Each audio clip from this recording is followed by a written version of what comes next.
So I just picked up this 1963, 4, 5 Zenith color Roundie set. This is my first Zenith Roundie. I got it from a prop house, and I saw it on an estate sale that was listed in Atlanta. I said, hey, that's a color Roundie. I really want that. So, went and picked it up, and they said they had already turned it on, and it works. So, works. So, I assume they got a raster on it, so that's great. Cabinet's in okay condition, except for some water damage here.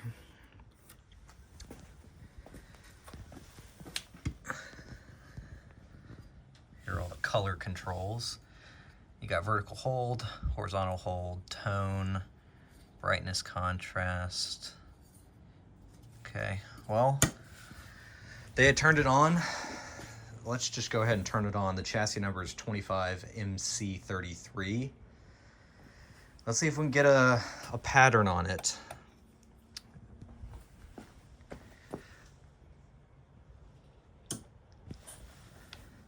Whoa, look at that dial.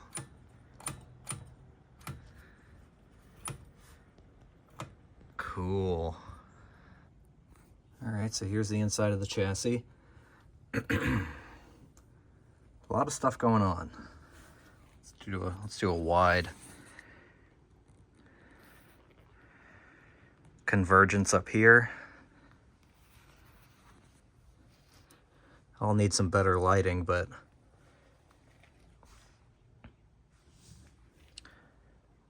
let's try powering it up again. Maybe the service breaker was flipped. Yeah, something's breaking the, flipping the breaker. So if I turn it off, you'll hear it. So push it in. Watch this. Listen for it. Yep. So that was a breaker flipping, so something is shorted in here. So maybe they thought the TV worked because this light came on. So we'll keep it off for now. But it is nice that there's a circuit breaker in there. I'm really curious about this picture tube. Let's test the picture tube. All right, we got a 21 FJP22. So let's see. All right, well, the meter is showing dead on all guns. Well, I want to get it at least up and running and see if we can get a raster on it. Because I really like to see, because I know once a tube is, warmed up, it does seem to brighten up a little bit. You are getting some discoloration on the cathode right there. Not too promising. Yeah, I'm not getting anything. At least they didn't make it complicated to take apart. I mean, Jesus, this is crazy to get the chassis out of a color set. Yeah. This was hard to take out. I had to take out the fine-tuning controls and the UHF tuner because the on-off switch is attached to it, and I couldn't disassemble that to pull that out separately. IF input. Let's see what else we got here. The on-off, volume, CRT cap, high voltage anode, yoke connectors. These connect to the yoke as well. And the first thing I noticed when I was taking this out and I looked in the high voltage cage,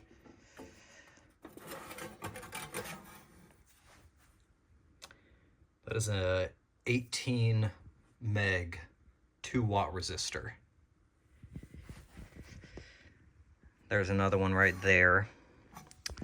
And I was looking through the schematic, and a ton of voltage goes through the focus pot right here.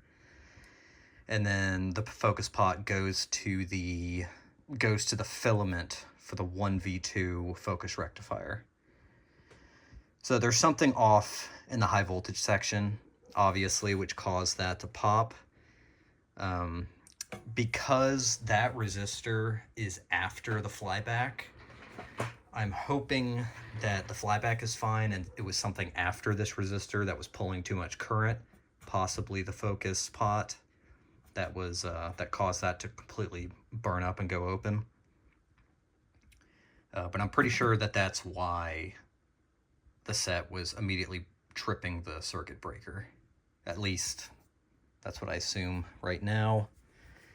I'm wondering if there is a way that I can see down into the flyback area a little better. Let's turn this up on its side and let's check how it's looking under.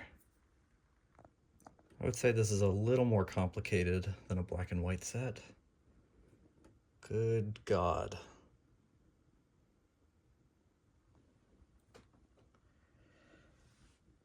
There's one of the electrolytics that looks like it's...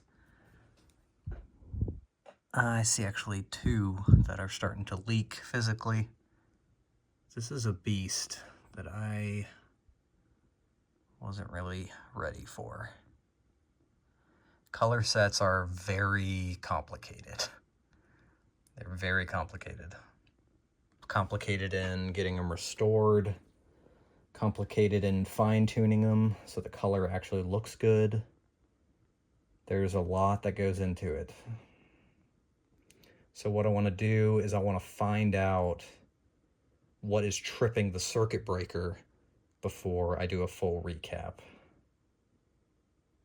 Because a lot of these caps are going to be fine. These are very high quality sets. I think those sort of purplish ones should be fine. Paper ones need to go. The orange Sprague ones are probably going to be fine. There's a Black Beauty. But they all should be fine right now, at least for a general power-up. I don't think any of them are going to actually make the circuit breaker trip. So let's take our focus to the high voltage section first. Okay, so there's the focus pot right there. It's a 10 meg pot. And then R124 is the 18 meg that went open. So here's the pot. It's measuring right at, 10 mega ohms, but here, I can't do this with my phone. But right when I turn the pot the other way, there's a break in the pot, and now it's just open. Never mind.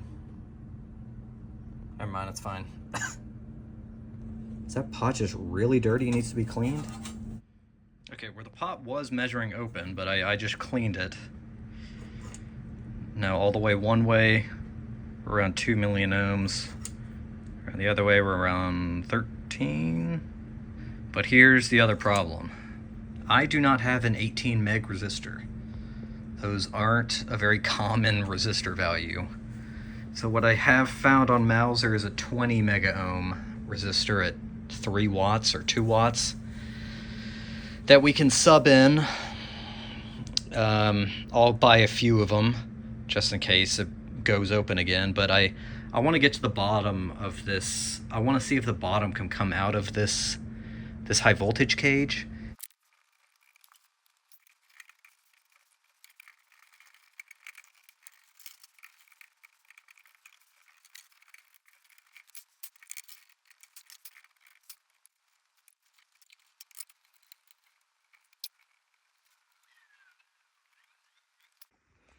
All right. Cleaned up the chassis a little bit. Actually, it looks relatively new. It's kind of hard to believe this is, 60 years old exactly? I think this resistor broke from just years of use. I'm not sure if excessive pull caused it to, break from too much current. A lot of the capacitors are bad in the electrolytics. They're just testing at 0 microfarads, and very low resistance to ground. So we're going to replace all of them. They're rated at 475 volts, which is not something I have on hand. It's a lot of 80 microfarad at 475, 40 at 475. All right, mail day is here. So we got 4.7 microfarad electrolytics at 500 volts. We got some 10 mega ohm resistors at 2.5 watts. We got some 15 mega ohm resistors at 2 watts for high voltage section. We got a 1K 30 watt resistor to replace that one. This one tested fine, but I want something a little more stable for longevity. If that goes open, that's not going to be good. We got some 82 microfarad at 500s and some 47s at 500s.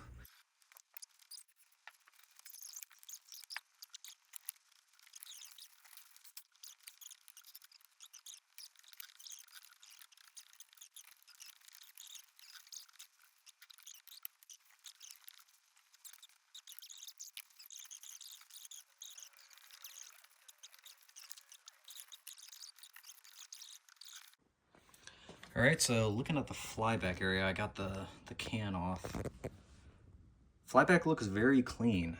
It doesn't look like there's been any, sort of arcing on it. There is a little, black right here, but I think that's just from the dust that's fallen through.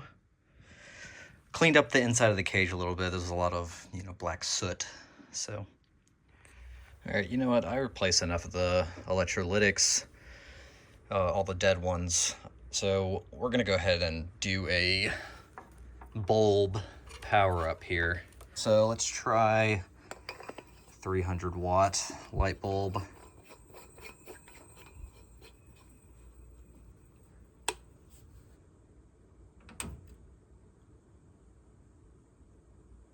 Oh, it's getting dimmer. Definitely a better sign. Breaker has not tripped. And we're getting tube filaments.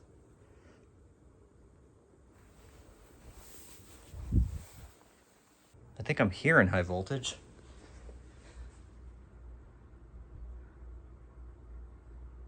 I think I'm hearing high voltage. Let's bypass the light bulb. All right, here we go.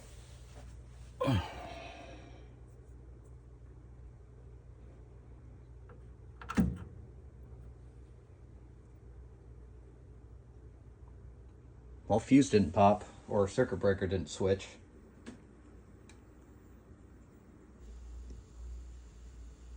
All right, I guess that's something. That's something.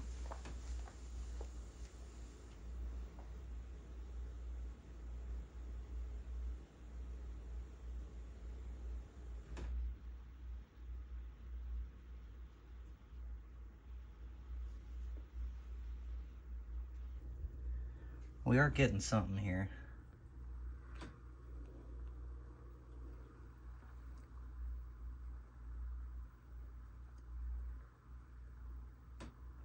Could be the vertical is finicky. I don't have a mirror to do this easily. Okay, you can actually see it a lot better than I can.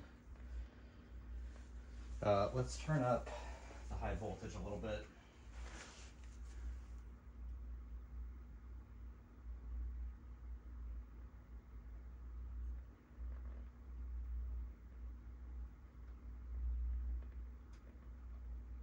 There we go.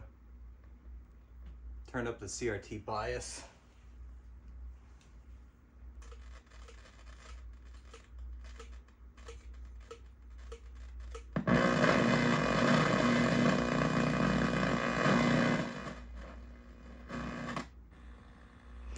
So the horizontal and vertical controls are on the front, but since I don't have it hooked up, they're in front right there. So let's turn the set off, hook that module back up. So the controls will pop out here because I'm not putting my hand all the way up there while there's 25,000 volts going to this picture tube.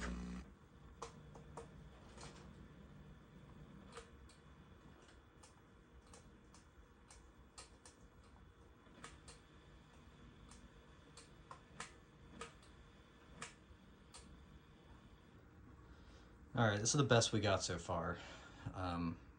Not terrible, but not great. The vertical does not want to lock.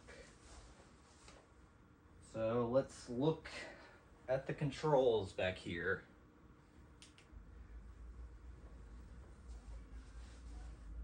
I don't know why we're not getting any color from the...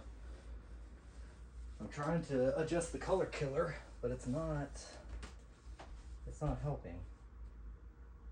Oh, there we go. Popped in for a second. Yeah, I don't know why I'm getting double vertical. Just cannot lock. Okay, took a little bit of a hiatus on this project, but we're back. So I put in a new vertical output tube, vertical multi-vibrator tube.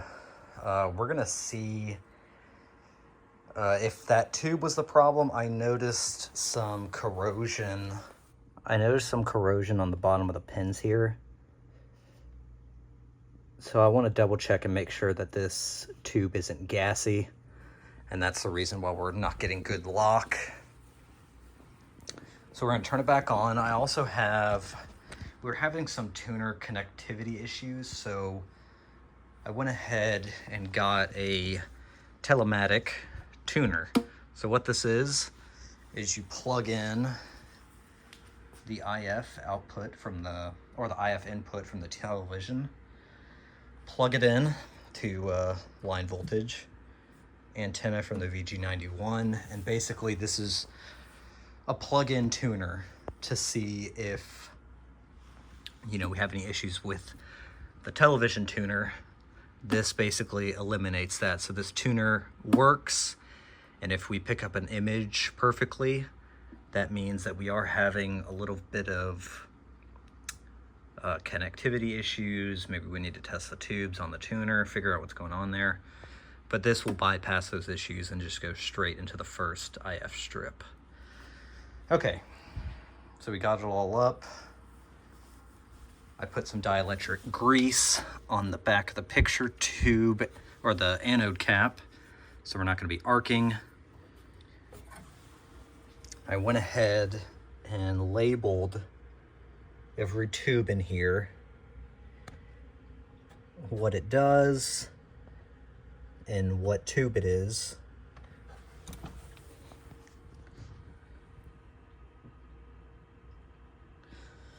Just to make it easier for me, because be honest, I am not familiar with color sets as much as I am black and whites, but there's a learning curve.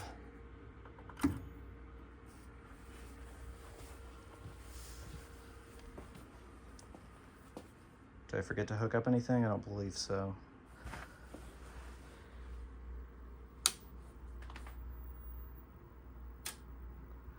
So we got 3. We'll do the window circle.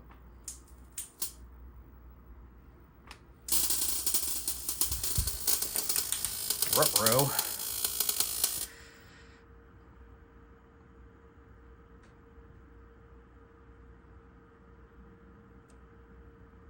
I think we have air in the picture tube.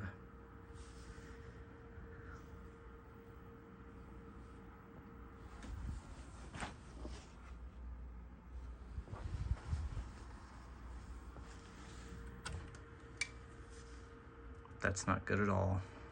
The tube was working. That would suck if we just have a gassy tube and it was just waiting to go open.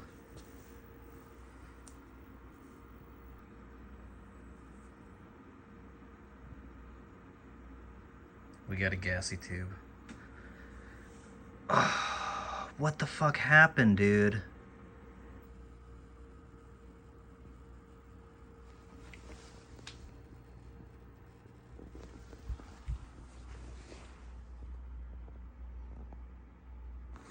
Yeah, even turning the tuner.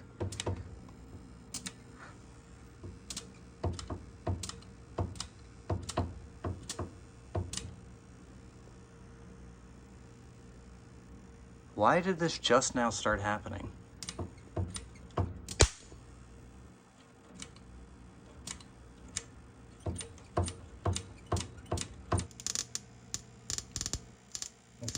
The flyback's arcing too.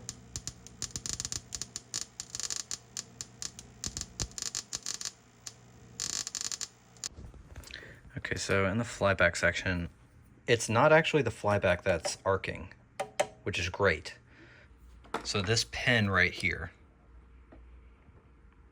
and then this is ground right here. This is called a spark gap.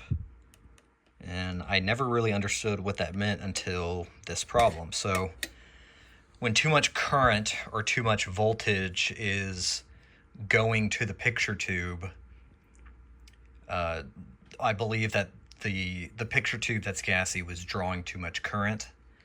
And in order to protect the flyback, this spark gap basically grounds itself to get rid of some of that current. So as the picture tube is being fed all this current, because it's, you know, there's air inside of it, this spark gap was constantly grounding to try not to overload the flyback, so this would go open. So that's actually a very smart design for for this. I had no idea that existed, but that's very smart. You can see sort of the corrosion that's happening back there on that pin. And I'm wondering, just very slowly over time, that corrosion has creeped back into the picture tube and started to let air into the picture tube very, very, very, very slowly. And I guess when we finally got this thing working, the heat that this picture tube is producing, I guess, just really opened the floodgates for the air, or at least a little bit more. That's my thesis. But the fact that we have that purple glow in the picture tube, air has seeped in. I don't know where that leaves us, because we're still getting an image, kind of, but you know, I think we just need to find a replacement 21 FJP 22, which I guess good luck to me. If we have a replacement tube, we should be fine. But as of right now, this project might have to be put on hold, unfortunately.